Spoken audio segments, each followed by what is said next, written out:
Goldman Sachs and JPMorgan are making large donations to the campaign to keep Britain inside the European Union, sources said, highlighting the concern among some of the world's biggest banks over the impact of a British exit.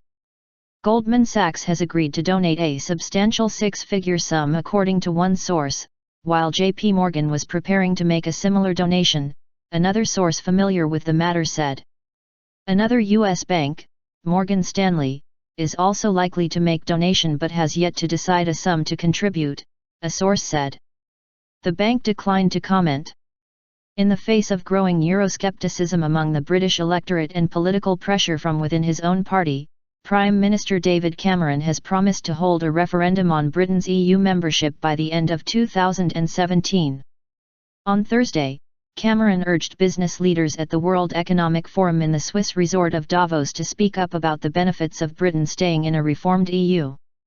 Cameron is hoping to head off the threat of a British exit, or Brexit, by negotiating a deal on reforms to the bloc that address concerns about immigration, sovereignty, and competitiveness at an EU summit next month. He received some support on Thursday from French President Francois Hollande, who said none of Britain's EU reform demands were insurmountable, but that they must not prevent the Eurozone from pursuing further integration.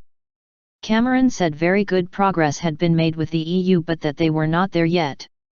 With British public opinion finely balanced and renegotiations with Cameron's EU peers meeting resistance, multinational businesses in Britain are facing up to the risk that the vote could sever links with the country's biggest trading partner.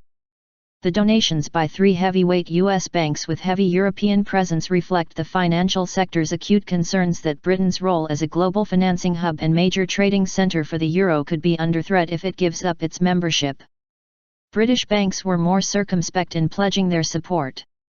A source familiar with Barclays said the firm had a policy not to make political donations, while a source with knowledge of Royal Bank of Scotland said the bank was waiting for clarity on the government's position. The establishment. A spokesman for pro-EU group Britain Stronger in Europe, the expected recipient of the donations, said it had a broad range of backers. This includes many small donors, philanthropists, and businesses worried by job losses and price rises if we were to leave. Until a date for the referendum is set, campaigns on both sides can accept and spend donations without restriction. However, they may be required to declare details of prior donors once the government sets a referendum date. Spending will be capped during the period immediately before the referendum. The donations were dismissed as no surprise by Leave.eu, one of several pro-Brexit campaigns, which says the EU works against ordinary Britons and protects vested political and commercial interests. The referendum will be a campaign of the British people against the establishment of international bankers, multinational corporate tax dodgers and out-of-touch politicians, said Aaron Banks, the group's co-founder. Arch-Eurosceptic Nigel Farage, leader of the UK Independence Party whose popularity put pressure on Cameron to make the offer of a referendum, described the donations as the unholy alliance of big banks and big politics.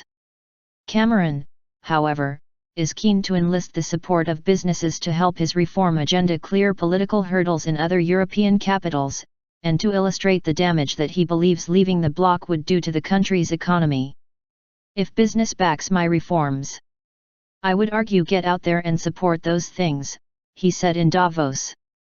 The sooner you can start to look at your own businesses and come up with the examples and the ideas about the benefits and the problems that there are with Europe, the more that you are able to help to explain and set the context for this vitally important question.